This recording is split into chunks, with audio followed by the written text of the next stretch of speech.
Episode के starting में हम लोग को दिखाया जाता है कि जो हांजिर कमांडर मैगट जो होते हैं वे लोग स्कोप से देख रहे होते हैं पोर्ट को, और पोर्ट पे बहुत तगड़ी निगरानी हो रही होती है अच्छी तरीके की।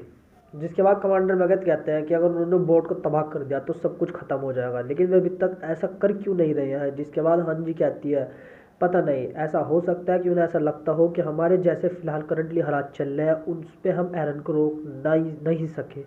और फिर बाद में हांजी उससे कहते हैं बोट को तबाह करना उनके लिए काफ़ी ज़्यादा आसान होगा, लेकिन अगर उन्होंने बोट को तबाह कर दिया तो वैसी मतलब जिससे हम सब लोग दीवारों के बाहर मर जाएंगे, तो वैसी टेक्नोलॉजी बनाना बहुत ज़्यादा मुश्किल हो जाएगा, और ऊपर से उन्हें बोट की ज़रूरत भी है रम्बलिंग के बाद दुनिया को देखने के लिए। और ऐसा हो सकता है कि वे लोग यहाँ पर अज़ुमाबितो और उसके सभी शिप्स पे कब्जा करने के लिए आए हों, लेकिन अगर उन्हें पता लगा, ज़रा से भी पता लगा कि हम लोग यहाँ पे आ गए हैं, तो वे लोग बोट को बम से उड़ा देंगे बिना कुछ सोचे।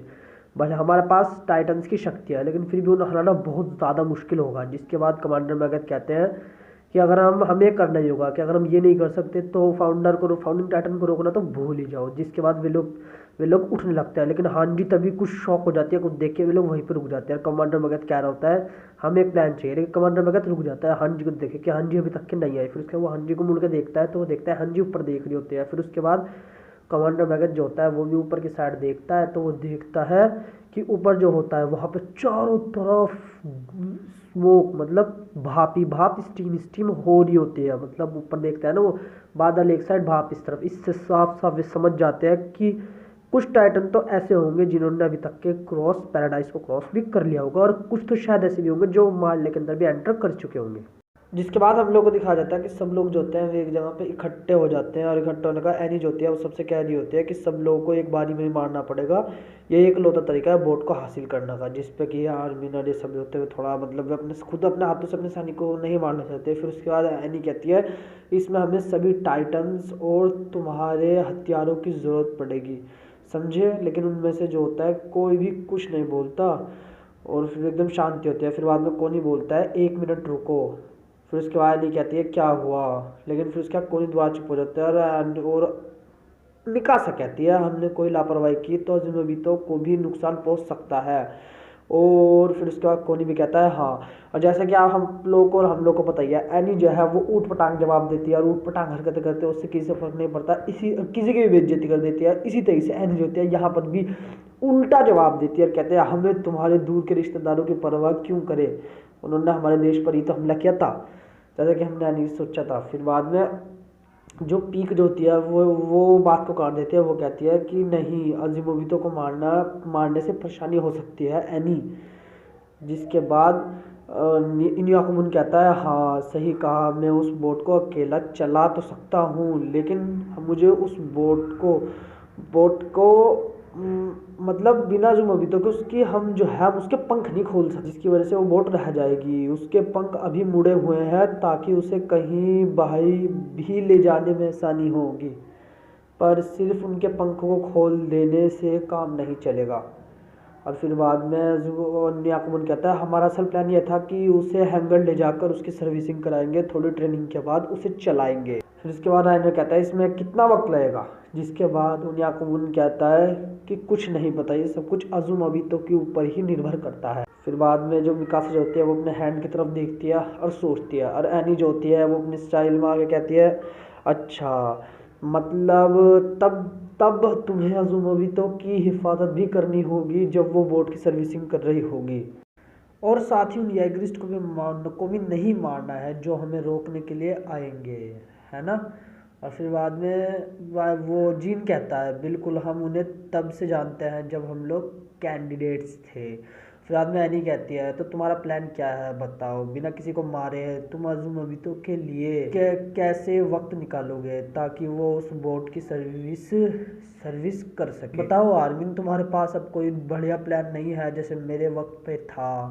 बाद में पीक कहते हैं ऐसा कोई प्लान नहीं है जिससे हम बिना उन्हें मारे बोट को हासिल कर पाएँ। और फिर बाद में कोनी कहता है रुको हम यहाँ लोगों को बचाने आए हैं, और फिर भी हम सबसे पहले अपने ही दोस्तों को मारना पड़ेगा। क्या मजाक है, तुम्हें ऐसा मुश्किल फैसला लेने की ज़रूरत नहीं है। और फिर बाद में नहीं कहती है तुम लोग हमारी जगह होते तो उस दिन शायद दीवार को भी नहीं तोड़ते, है ना। और फिर बाद में राइनर जो होता है वो एकदम शॉक हो जाता है एकदम से, तुझे तो तभी उसे एरन की वो बात याद आती है जो कि एरन सीजन मतलब वही खतरनाक ट्रांसफॉर्मेशन सीजन 4 पार्ट 1 में इन्होंने कहा जैसा सोचा था मैं बिल्कुल तुम्हारे जैसा हूँ। एरन जो होता है वो राइनर कोई बात कहता है, राइनर कोई बात याद आती है और वो कहता है क्या उसका मतलब यह था। बाद में राइनर जो होता है वो थोड़ा शांत हो जाता है, थोड़ा थोड़ा शॉक हो जाता है। फिर इसका राइनर कहता है तुम लोगों को लड़ने की ज़रूरत नहीं है। और वो कहता है गाबी और फाल्को के साथ किसी सुरक्षित जगह चले जाओ, पर अगर जाइगरिस ने तुम्हें ढूंढ लिया तो तुम्हें उनसे लड़ना ही पड़ेगा, तो इस सब से दूर रहो। फिर कोनी कहता है और तुम लोगों को एक दूसरे की जान लेते हुए देखें। और फिर उसका जीन कहता है क्या इस दिक्कत को अकेले टाइटन सुलझा भी सकेंगे या नहीं। फिर बाद में जो हांजी जो होती है, हांजी और कमांडर मकट में ऊपर से चल के नीचे आते हैं और फिर बाद में हांजी कहती है मैं चुपचाप तमाशा नहीं देखूंगी, वैसे भी मैंने अब तक चाइग्रा एग्रिस को पलटा चुकी हूँ और इंसानियत के पास ज़्यादा वक्त नहीं बचा, अब मैं इस वक्त इंसानियत की सोचनी चाहिए।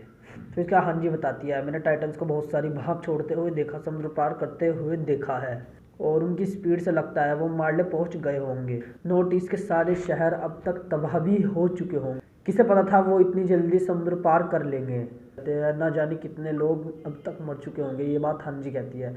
फिर बाद में कमांडर मगर गुस्से में आगे बढ़ते हुए ओनाकुबुन को पीछे करता है और येलिना की तरफ बढ़ता है और बढ़ने के बाद अठा के उसको मुंह दबा के पकड़ लेता है और उसके हाथ पे दबा के पैर रख लेता है और कहता है कि बता एरन येगर कहाँ जा रहा है, और उसका मुंह बंद करके उसे बहुत दबा के टॉर्चर करने लगता है और कहता है बता वरना तेरी बाहें को तोड़ दूंगा, दूसरे हाथ में दे दूंगा, मतलब साफ बात एक हाथ तोड़ के दूसरे हाथ में दे दूंगा। तभी हांजी कहती है मैगथ रुको।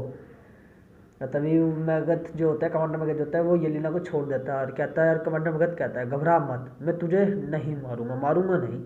फिर बाद में येलिना कहती है मेरा मन बदल चुका है, बिना इस सब का अंत देखे मुझे नहीं मरना। फिर उसके बाद में येलिना कहती है मुझे अपने साथ ले चलो, मैं बता दूंगी एरन कहाँ जा रहा है। बाद में हांजी कहती है पहले बोट का कुछ करते हैं, हमारे पास इसे टॉर्चर करने का वक्त नहीं है याकुबुन कहता है। फिर बाद में जो कमांडर मगध जो होता है वो ऊपर गाबी को देखता है। फिर बाद में कमांडर मगध जो होता है वो घूम के जो होता है राइनर इन सबके पास आता है और फिर उसके बाद वो सबको नाम से बुलाता है, कोनी, आर्मिन, मिकासा, जीन। और फिर बाद में वो कहता है कि मेरा कल रात के बर्ताव के लिए माफ़ करना।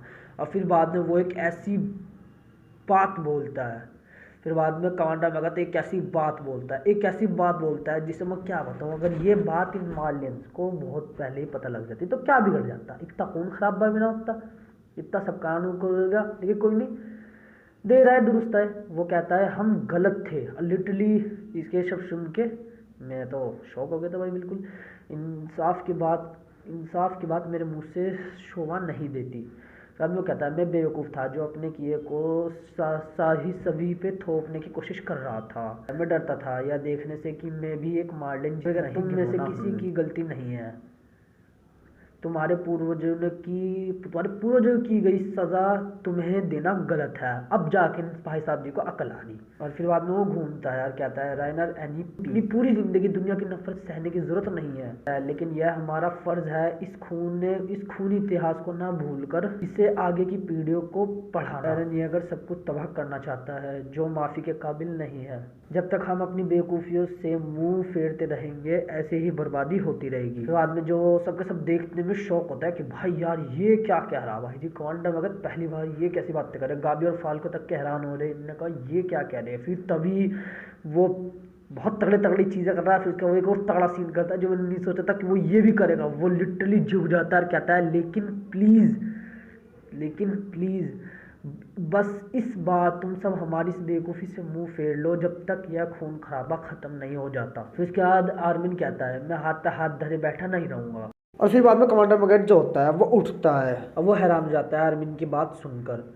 फिर इसके बाद हम लोग को दिखाया जाता है फ्लोच को जो कि खिड़की पे देख के कह रहा होता है कि देखो उस भाप को, आज से पहले एक ही दिन में इतिहास इतना कभी नहीं बदला होगा। फिर बाद में फ्लोच कहता है मेरा मतलब हिज़ारू के इतिहास से भी है।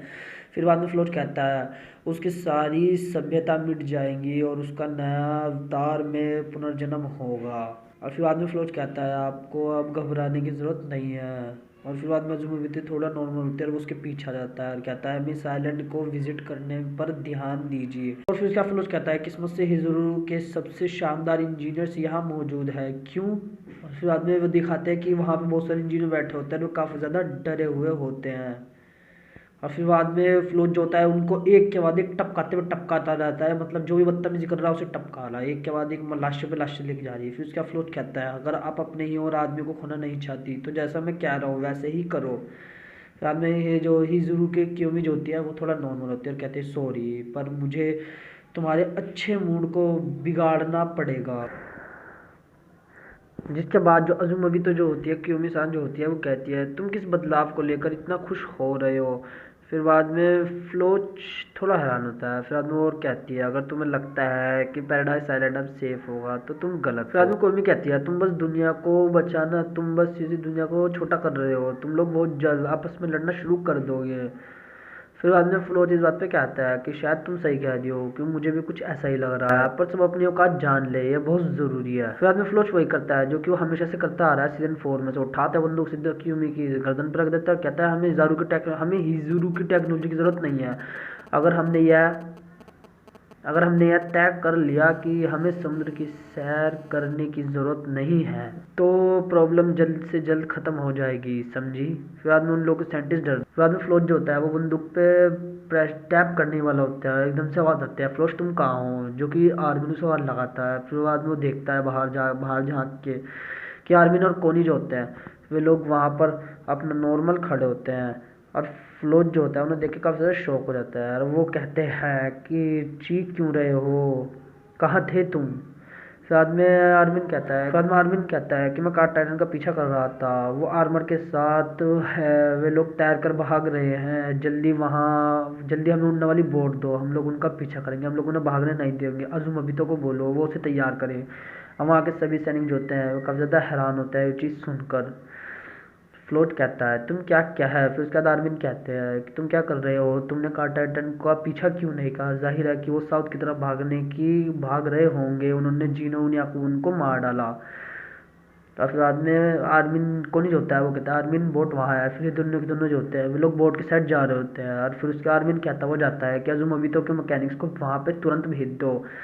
और आर्मिन जो कोनी जो होता है वो फ्लोच जो होता है वो आर्मिन को जाते हुए देख रहा होता है। फिर वो लोग देखते हैं कि वहाँ पर जो होता है उनके दो दोस्त खड़े हुए हैं, उनमें से जिससे हम आर्मिन जा कहता है क्या देखता है कि जो बोट जो है उस पर बॉम्ब बांध रखे हैं। फिर बाद में वे लोग उनसे कहते हैं हमने सुना है कि तुम लोग मार्ले के साथ मिल गए हो और उड़ने वाली बोट का यूज़ करके रम्बलिंग को रोकना चाहते हो, जिस पर कोनी कहता है ये सब बकवास है। और आर्मिन कहता है हाँ अगर हमने आइलैंड को रोक लिया तो ये आइलैंड बर्बाद हो जाएगा, हम लोग खुद के पैर पे कुल्हाड़ी मारेंगे। जिस पर कि वो दोनों कहते हैं कि मुझे यही लगा था, तुम लोग किसी भी तरह से आइलैंड को खतरे में नहीं डालोगे। तो आदमी वो कहता है शुक्र है मुझे नहीं पता था, मैं क्या करूँ, मैं बैठकर अगर तुम दोनों को गद्दार होते, अब जल्दी से बॉम्ब को हटा दो। आर्मिन कहता है वे दोनों जो होते हैं काफ़ी ज़्यादा डरे हुए होते हैं और शौक होते हैं, और आर्मिन और कोनी में काफ़ी ज़्यादा डरे हुए होते हैं और शौक होते हैं। और फिर बाद में वे लोग जो होते हैं वे लोग बॉम्ब को हटाने जा रहे होते हैं। वो जो बंदा बोट को हटा रहा होता है वो कह रहा होता है जानते हो माना कि तुम लोग हमारे दोस्त हो, पर फिर भी मुझे कहीं ना कहीं ऐसा लगता है कि तुम लोग एलन को सबको मारने से रोकना चाहते हो। तरफ देखते हैं जैसे बॉम्ब हटता है क्या, और वे लोग कहते हैं क्या हुआ, मेरे बॉम्ब को डिस्कनेक्ट कर दिया। अब वे लोग थोड़ा शॉक होते हैं। अब लोग आर्मिन पीछे मुड़ के देखता है कहता है कि अगर फ्रोच हमारी बात मानकर अज़ुमावितो के मैकेनिक्स को यहाँ भेज देता है और हम बोट को तैयार होने के बाद सब कुछ में बिठा लेते हैं तो किसी भी लोग को मारना नहीं पड़ेगा, सब कुछ बिना खून खराब के हो जाएगा। इसके बाद सीन शिफ्ट होता है और हमें फ्लोच को दिखाया जाता है जो कि कह रहा होता है कि ये अगर उन्हें पता होता है कि दुश्मन साउथ की तरफ से भाग रहा है तो उन्हें ट्रेन से पीछा करना चाहिए था, तो उन्हें ऐसा करने की वजह क्या है। और फिर बाद में फ्लोच जो होता है वो कहता है मेरे पास कोई सबूत नहीं है मगर मुसीबत को जल्द से जल्द ख़त्म करना होगा। वो सभी इंजीनियर्स की तरफ देखता है और उन पर बंदूक रख देता है, उन्हें शूट ही करने वाला होता है और तभी गन फायर की आवाज़ आती है और अब हमें वहाँ से हटा दिया जाता है। बाद में वे लोग देखते हैं क्योमी सान ने जो उठा के पटका है मतलब फ्लोच को, और तभी फ्लोच जो होता है वो कहता है धत मार दो इसे। तभी जो होती है वो कहती है मैं बिना लड़े मरूंगी नहीं। फिर तभी क्या होता है, जैसे हर बार होता है वैसा ही होता है, मिकासा एक और धमाकेदार एंट्री मारती है और जो पटक पटक के मारती है सब लोग को, दे तेरी मार तेरी, सबको पटक पटक के मारती है और कहती है कि क्यों नहीं मेरे साथ चलिए। फिर बाद में जो फ्लोट जो होता है वो एमडी का यूज़ करके फ़ौरन खिड़की से बाहर जाता है और सबको अलर्ट करता है और कहता है दुश्मन दुश्मन का हमला, मिकासा आर्मिन कोनी ने एल्डिया के साथ गद्दारी किया, मार डालो इन्हें। और सभी लोग सुनते हैं, वे लोग सब लोग सुनते ही शॉक हो जाते हैं थोड़े, और वे लोग आर्मिन और कोनी सुन के भी शॉक हो जाते हैं। फिर बाद में जो मिकासा जो होती है वो उन्हें नीचे ले जाती है और हर कोई लड़ने के लिए जा रहा होता है, वो खिड़की से हमला करेंगे मिकासा कहती है। और तभी सब लोग जो होते हैं वो मिकासा की साइड और ढेर वो खंडस्पेयर मारते हैं, लेकिन मिकासा जो होती है वो बेसमेंट में चली जाती है और वहाँ पे बहुत तगड़ा विस्फोट होता है खंडस्पेयर की वजह से। और तभी मिकासा कहती है खेल शुरू हो गया, हमारे पास जैगरिस को ख़त्म करने के सिवाय और कोई चारा नहीं है। फिर इसके बाद क्यों भी कहती है लेडी मिकासा, और तभी वो देखती है कि कुछ लोग और आ गए, जैगरिस और आ गया है जिन्होंने कि योमिसा की वो बंदूक तानी होती है। लेकिन तभी मिकासा आती है और उनको पटक देती है ठा के, लेकिन उसके पटकने से पहले उनके ऊपर कोई फायर कर देता है। पता लगता है कि वो उन्हें कमांडर मैगथ है जो कहता है इस तरफ हमें बेसमेंट में जाना होगा। कमांडर मैगथ और हांजी होती है और जीन भी होता है उस साइड। और फिर बाद में वो जो और वे सब जो होते हैं वे लोग क्यों से भी पूछते हैं आप भी हमारे साथ चलिए। और फिर बाद में एक जो क्यों जो होती है वो थोड़ा शौक हो जाती है। और फिर वो दूसरी साइड हमें दिखाया जाता है कि जो आर्मी और कोनी जो होते हैं वे लोग थोड़ा शौक हो जाते हैं ये सब देख के। तो उनमें से जो एक बंदा होता है वो बॉम्ब को दोबारा कनेक्ट कर देता है वहाँ पे, उनका ध्यान दूसरी साइड होता है। वो कहता है डज, आर्मिन कहता है डज रुको, लेकिन तभी दूसरा जो होता है वो आर्मिन के ऊपर लिटरली फायर कर देता है और आर्मिन जो होता है नीचे गिर जाता है। और इस सीन को फिर से देख के मेरी फटके चौसठ हो जाती है, मतलब यार ये क्या ड्रामा है यार, सीजन 4 में हर एक कांड आर्मिन के साथ हो रही। अभी थोड़ी देर पहले वो उसकी माँ के मुंह के फूट गया, तब मेरी हालत खराब हो गई थी, क्योंकि मैंने बता रखा मैंने मांगा नहीं पढ़ रखी इस बात की वजह से। यहाँ पर भी मैं डर गया, मैंने कहा पता नहीं क्या हो गया, हालांकि मुझे थोड़ा थोड़ा लग रहा था, मैंने कहा इससे तो हिल हो जाएगा यार। वो फिर उसका जो दूसरा लोग होता है वो कोनी के सर के ऊपर गन जो होता है वो पॉइंट आउट कर देता है और कोनी कहता है कि समुराइल। फिर बाद में वो जो होता है वो बंदा कोनी की तरफ पॉइंट करता है, कोनी थोड़ा डरा हुआ होता है, वो कहता है डस बोट को उड़ा दो जल्दी। और डस जो होता है वो थोड़ा इन्हें मारने में कुछ ज़्यादा हिचक जाता है यार, कसम से यार। इस सीन बहुत ज़्यादा इमोशनल है कि ये सभी सब दोस्त होते हैं, लेकिन फिर भी एक दूसरे को इन्हें मारना ही पड़ेगा क्योंकि सामने वाला समझ नहीं रहा, मतलब इसी तरीके से। फिर बाद में कोनी कहता है डर तुमने हमें, फिर उसका वो कहता है कोनी तुमने हमें धोखा क्यों दिया। फिर बाद में वो कहता है तुमने कहा था कि हम लोग अपनी ज़मीन बढ़ाएंगे और साथ ही में मीट खाएंगे, फिर भी तुम लोगों ने ऐसा क्यों किया। और वो बंदा जो होता है रोने भी लगता है। और फिर बाद में वो होता है कि धत अगर ऐसी नौबत आई ही क्यों, कि ऐसी नौबत में मैं फंस गया। और उसके हाथ भी काँप रहे होते हैं और दूसरी साइड जो होता है फुल फाइटिंग चल रही होती है। और उनकी उम्मीद होती है वो कहती है इस तरह तो वे लोग एक के बाद एक हमें मार डालेंगे। लेकिन कमांडर मगध कहता है घबराओ मत, जब तक हम सेफ जगह पे हैं हमें कुछ नहीं हो सकता। फ्लोट जो होता है वो कहता है वो बंद है, उनके पास भागने का कोई रास्ता नहीं है और हम लोग जो है उन्हें बड़े आसानी से मार देंगे। लेकिन तभी हम लोग को एक बहुत तगड़ा सीन दिखाया जाता है। आखिरकार सदियों बाद राइनर जो होता है वो एमडी गेयर चला रहा होता है तगड़ी तरीके से, वो अपना हाथ काटता है और दूसरी साइड से एनी जो होती है वो भी अपना मतलब उसका हाथ काटने अगर किसी होती है वो भी एमडी गेयर यूज़ करके आते हैं। और सर्च क्या वे लोग जो होते हैं लोग फ्लोच के पीछे रहते हैं और फ्लोच कहता है नहीं कहीं है उनकी कोई वो कहने वाला होता है। और अब आगे बताओ क्या होता है। जैसा कि आप लोगों को पता है भाई जी, हमें बहुत तगड़ा एपिक लेवल का एक ट्रांसफॉर्मेशन देखने को मिलता है एनी और राइनर का एक साथ। और फाइनली 2013 के बाद जाके एनी जो होती है वो ट्रांसफॉर्म हुई है। भाई साहब कितने दिन बाद ट्रांसफॉर्मेशन देखने को रहा, लेकिन ये सीन काफ़ी ज़्यादा आइकॉनिक सीन है। और तभी हमें दिखाया जाता है पीक और बाकी सब जो होते हैं वे लोग एक जगह से खड़े होकर सब देख रहे होते हैं। और फिर बाद में पीक कहती है बात नहीं बनी, और फिर उन्याकुमन कहता है सॉरी, फिर से यही सब शुरू हो गया। फिर बाद में जो एलिना जो होती है वो कहती है इंसानों से लड़ाई को दूर रखना नामुमकिन है ना कैप्टन। और हम देखते हैं लिवाई भी उठ चुका होता है। बस फिर क्या होता है जो एलियन राइनर आते हैं मतलब आर्मर टाइटन फीमेल टाइटन आते हैं कुत्ते की तरह सब लोग को धोने लग जाते हैं। और फिर इसके बाद हमें एनी दिखा जाती है हाय मापा के स्टाइल में फीमेल टाइटन, इसे मैं एक ही शब्द से डिफाइन करना चाहूँगा, मापा के स्टाइल में फीमेल टाइटन बहुत तगड़ी दिख रही है। यहाँ पे मैं मापा की तारीफ करना चाहूँगा। यहाँ पे फीमेल टाइटन में कोई भी चेंजेस नहीं है, मतलब आप लोग मतलब बहुत ही तगड़ा डिज़ाइन है, बहुत तगड़ा। जैसे कि आप लोग को पता ही होगा कि मापा से जिस मतलब वीड से जिससे हम मापा में आते तो कुछ टाइटन के लुक अच्छे, जो कुछ टाइटन के ऊपर मापा का स्टाइल नहीं जच रहा था, लेकिन जिनके ऊपर जच रहा था फीमेल टाइटन भी अब उन्हीं में से ही एक बन चुकी है। मतलब उन्हीं में से, जैसे जो टाइटन पोर्को कार, बहुत सारे कार टाइटन, ये भी उन्हीं में शुमार हो गए। बहुत तगड़ा लग रहा है। जो होता है लिटरली पहली बार ऐसा होता है कि जो राइनर जो होता है वो एनी की मदद करता है, वरना एनी की यहाँ पे सुतरी कट जाती। उसे खंडर स्पेयर के बारे में कुछ पता ही नहीं, अरविल उसके खंडर स्पेयर मारने वाले हैं, लेकिन राइनर बचा लेता है। एनी भी पीछे मुड़ के देखती है, ओ भाई साहब अब तो लोंडा मेरे से भी खतरनाक हो चुका, वरना पहले मैंने बहुत मारा ऐसे गिरा गिरा के। लेकिन कोई नहीं, हमें यहाँ पे दोनों का मतलब पहली बार ऐसा दिखाया जाए, क्योंकि हमें कभी दिखाया नहीं था ना। हमें पता था कि इन तीनों की एक टीम है, लेकिन हमें ज़्यादातर ब्राटहोल्ड और राइनर को साथ में लड़ते हुए दिखाया, लेकिन हम एनी को भी इसके साथ में लड़ते हुए दिखा दिया, तो काफ़ी ज़्यादा अच्छा है ये। फिर क्या हमें दिखाया जाता है कि वो जो लड़के जो होते हैं, डेल जो होता है वो बटन नहीं दबाता, पता नहीं क्यों नहीं बटन दबाता यार, ये काफ़ी ज़्यादा मुश्किल होता है। कोनी जो होता है वो दबा के उसके ऊपर बैठ रहा होता है, दूसरा वाला कह रहा होता है सुन रहा है कि डज उसे उड़ा दो, लेकिन आर्मिन जो होता है उसकी तरफ देखता है, और देखने के बाद उसके पास उसकी तरफ आगे बढ़ता है, वो उड़ाने वाला होता है। आर्मिन उसके बाद जंप कर लेता है, वो कहता है आर्मिन, और फिर बाद में वो आर्मिन को थोड़ा दूर करता है और वो कहता है रुको, लेकिन आर्मिन जो होता है वो नहीं हटता, और वो काफ़ी ज़्यादा इमोशनल भी होता है।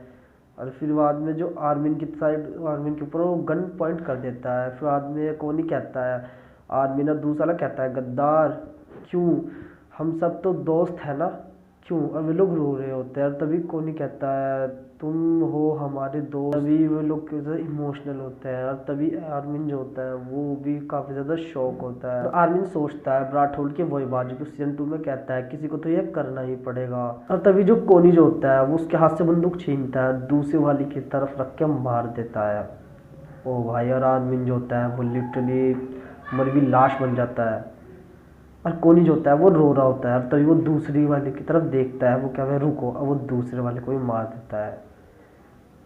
और फिर उसके बाद आर्मिन वही शब्द सुनता है जो कि सीजन 3 पार्ट 1 में कहता है, आई थिंक किसी को तो अपने हाथ खून से रंगने ही थे होंगे। और गाइस ये काफ़ी ज़्यादा इंटेंस मूवमेंट होता है, कुछ ज़्यादा ही, कि भाई इन्होंने अपने ही दोस्त को कितनी मुश्किल से मारा। मतलब यही चीज़ पहले ब्राटहोल्ड इनके ऊपर, मतलब ब्राटहोल्ड उन सब जिस टाइम में करा करे थे, तो आज इन्हें उनकी फीलिंग समझ में आई। हालांकि ये काफ़ी ज़्यादा सैड मोमेंट था एक तरीके से, क्योंकि शायद अगर इन दोनों को बात से मनाते तो शायद ये लोग मान जाते, लेकिन अब कोई रास्ता नहीं था तो उड़ा दिया। लेकिन हालांकि बिना बात करे भी सुलझ सके था, ये बिना मारे इन्हें बिना मारे। और तभी कोनी जो होता है वो ज़ोर ज़ोर से रोने लगता है, अपने दोस्तों का हाथों से मार के ज़ोर ज़ोर से, और तभी ख़त्म हो जाता है। तो गाइज अगर आप लोगों को मेरा एक्सप्लेनेशन अच्छा लगा हो तो प्लीज़ चैनल को सब्सक्राइब जरूर करना, और लाइक जरूर करना, और शेयर भी जरूर करना, और सपोर्ट जरूर करना, बिकॉज इंडिया में आप लोग का हालत पता है, एनीमे की हालत तो आप लोग को इंडिया में पता ही है, तो इसलिए गाइज सपोर्ट जरूर करना। तो गाइज बाय।